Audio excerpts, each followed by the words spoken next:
Hello student, YDT classes में आपका स्वागत है। आज हम लोग दो चर वाले रैखिक समीकरणों को विलोपन विधि द्वारा किस तरह से हल किया जाता है उसे सीखेंगे। तो चलिए वीडियो की शुरुआत करते हैं।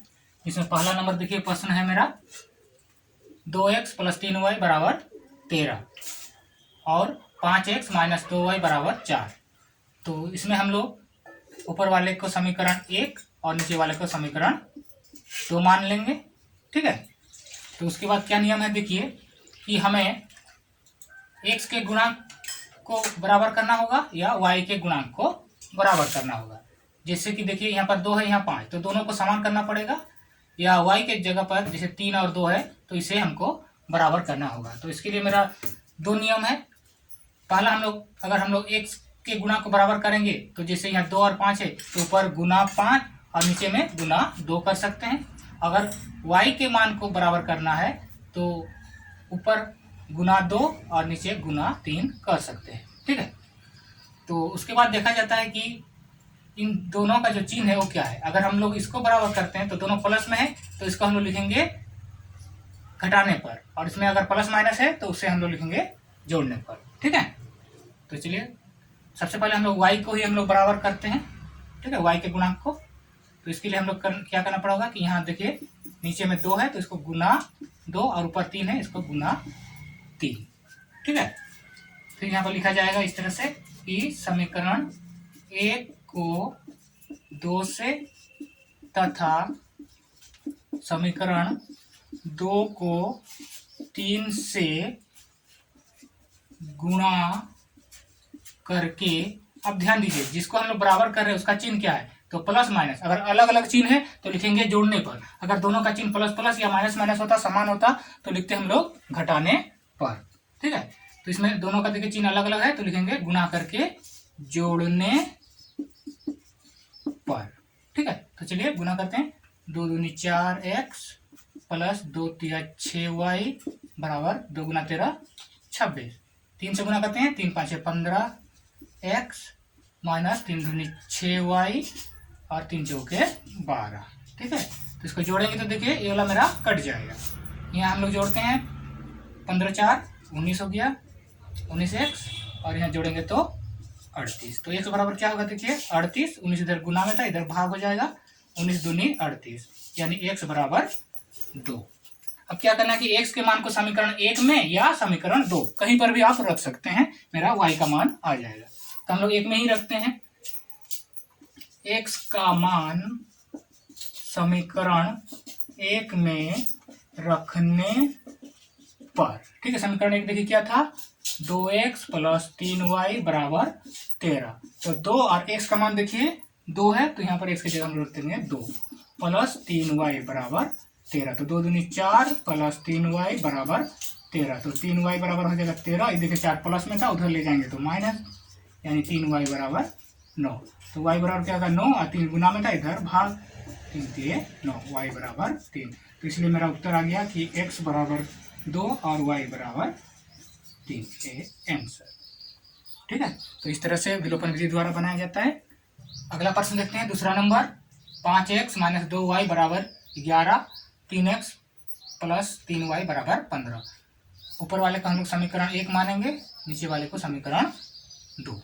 ठीक है। अब देखिए अब हम लोग दो काम कर सकते हैं। एक तो x के गुणांक को बराबर करने के लिए ऊपर 3 और नीचे 5 गुना करेंगे, या y के गुणांक को बराबर करने के लिए ऊपर 3 और नीचे 2 गुना कर सकते हैं। ठीक है।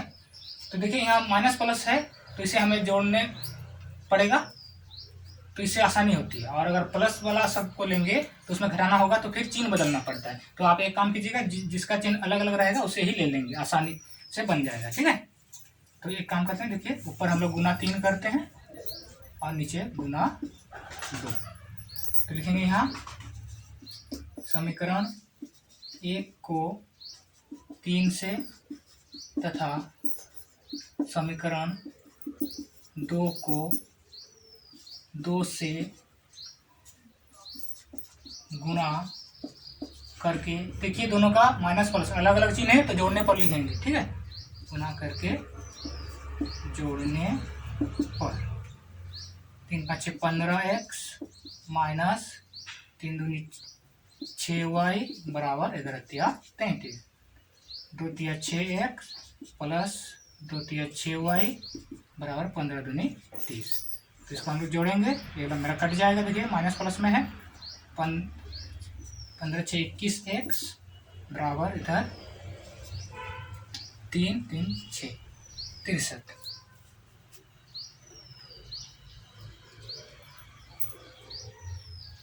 तो x बराबर हो जाएगा 63/21। इसको काटेंगे तो 3 से कट जाएगा, यानी x बराबर 3। ठीक है। अब x के मान को समीकरण 1 या 2 कहीं पर भी आप रख सकते हैं, तो हम लोग 1 में ही रखेंगे। x का मान समीकरण 1 में रखने पर 5x माइनस 2y बराबर 11। 5 और x का मान देखिए आया है 3, यहाँ रख देंगे 3 माइनस 2y बराबर 11। 5 तिया 15 माइनस 2y बराबर 11। तो माइनस 2y बराबर 11, फिर प्लस इधर ले जाएंगे माइनस, तो माइनस 2y बराबर हो जाएगा -4, बड़ा का चिन्ह। ठीक है, ये माइनस माइनस कट जाएगा, y बराबर 4, ये गुना था इधर भाग, 2 दूनी 4 यानी y बराबर 2। ठीक है, तो इसलिए मेरा x बराबर 3 और y बराबर 2 आंसर। ठीक है, अगला क्वेश्चन देखते हैं हम लोग, तीसरा नंबर। देखिए 3x बटा 5 जोड़ 3y बटा 2 बराबर 9 और 6x बटा 5 माइनस 5y बटा 2 बराबर -4। तो इस तरह से भिन्न में भी प्रश्न हो सकते हैं। तो इससे देखिए बनाने का क्या तरीका है, सबसे पहले हम लोग ऊपर का सब ले लेते हैं। 3x बटा 5 जोड़ 3y बटा 2 बराबर 9। यहाँ लो 100 ले लीजिए, 10 5 दूनी 10, 2 तिया 6x, 2 5 10, 5 तिया 15y बराबर 9। क्रॉस गुना कर दीजिए, 6x प्लस 15y बराबर 10 9 90। ठीक है, तो यहाँ पर ध्यान दीजिए, क्या ऐसा कोई संख्या है जो तीनों से भाग लग जाए? ये नियम है, तो आप ऐसे भी कर सकते हैं। इसको समीकरण 1 भी हम लोग लिख सकते हैं। अगर नहीं लिखेंगे इसको समीकरण 1, तो एक काम करेंगे, अगर तीनों में से अगर किसी से भाग लग रहा है तो उसको भाग करके इसे छोटा कर दिया जाता है। ठीक है, तो हम लोग देख रहे हैं कि ये तीनों संख्याएं 3 से विभाज्य है, तो इसको हम लोग 3 से भाग कर देंगे। 3 दूनी 6x, 3 5 15y बराबर 30 तिया 90। ये हो जाएगा समीकरण 1। समीकरण मेरा छोटा हो जाता है, इसलिए ऐसे किया जाता है। अगर तीनों संख्याएं किसी से भाग लगती है तभी, 2 संख्याएं होने से नहीं। ठीक है, तीनों भाग लगेगा अगर किसी से तो उसे भाग कर दिया जाता है। ठीक है, मेरा समीकरण 1 आ गया। अगला देखते हैं हम लोग, 6x बटा 5 माइनस 5y बटा 2 बराबर -4।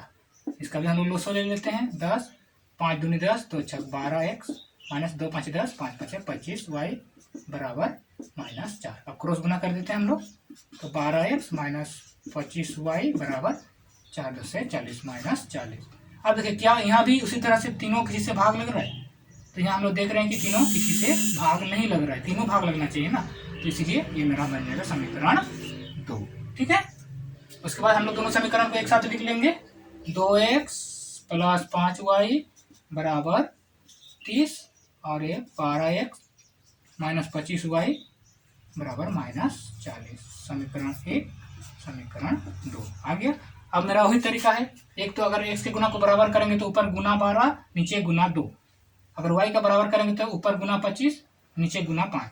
तो देखिए 25 और 5 के अलावा क्या दूसरा हम लोग कुछ कर सकते हैं? तो हाँ, यहाँ देखिए हम लोग को y का बराबर करने के लिए एक काम कर सकते हैं कि हम लोग ऊपर वाले को गुना 5 कर देंगे, 5 5 25 और नीचे तो 25 है, तो इसको सिर्फ हम लोग गुना 1 ही करेंगे। ठीक है, तो ऐसे जरूरी नहीं है कि y का जो मान रहता है उसे ऊपर और ऊपर वाले को नीचे, ऐसे ही किया जाता है। हमको ऐसे संख्या से गुना करना पड़ता है जिससे दोनों बराबर हो जाए। तो हम देख रहे हैं कि 5 से ऊपर वाले को और नीचे वाला को 1 से कर रहे हैं, तो ये दोनों बराबर हो जाएगा। ठीक है, तो इस तरह से भी किया जाता है। तो देखिए फिर यहाँ हम वही लिखेंगे कि समीकरण 1 को 5 से तथा 2 को 1 से गुणा करके, देखिए दोनों का प्लस माइनस में है तो लिखेंगे जोड़ने पर, अगर दोनों प्लस में होता या दोनों माइनस में होता तो हम लोग घटाने पर लिखते, यहाँ पर लिखेंगे जोड़ने पर। ठीक है, आगे देखिए इसको हम लोग गुना करते हैं। 5 दूनी 10x प्लस 5 5 25y बराबर 5 15 150, और नीचे का 1 से गुना करेंगे तो वही आ जाएगा 12x माइनस 25y बराबर -40। ठीक है, इसको जोड़ते हैं। देखिए ये प्लस माइनस में है, मेरा ये वाला कट जाएगा। इसको जोड़ेंगे तो मेरा 10 और 12 22x। ये देखिए यहाँ प्लस है माइनस है, अलग अलग चिन्ह होने पर घटाया जाता है, तो घटाएंगे 0 1 1, ये बड़ा है इसलिए इसमें प्लस। ठीक है, तो x बराबर 110/22। ठीक है, तो ये मेरा कट जाएगा 5 से, यानी x बराबर आ गया मेरा 5। अब x के मान को समीकरण 1 में या समीकरण 2 में कहीं भी हम लोग रख सकते हैं, तो 1 में ही रखेंगे हम लोग। x का मान समीकरण 1 में रखने पर, देखिए समीकरण 1 क्या है, 2x प्लस 5y बराबर 30। तो ये 2 और x का मान देखिए 5 है, यहाँ रख देंगे 5 प्लस 5y बराबर 30। यहाँ गुना करेंगे तो 2 5 10 प्लस 5y बराबर 30। तो 5y बराबर 30, ये प्लस है इधर चला जाएगा तो माइनस, यानी 5y बराबर 20, y बराबर 20/5, 5 चौके 20। ठीक है, यानी मेरा देखिए y बराबर आ गया मेरा 4, इसलिए आंसर हो जाएगा x बराबर 5 y बराबर 4 आंसर। ठीक है, तो आज हमने विलोपन विधि द्वारा 2 चर वाले रैखिक समीकरण युग्म को हल करना सीखे। अगर यह वीडियो आपको अच्छा लगा तो लाइक और शेयर कीजिए, और अगर आप इस चैनल पर नए आए हैं तो इस चैनल को जल्दी से सब्सक्राइब कीजिए। मिलते हैं हम लोग अगले वीडियो पर।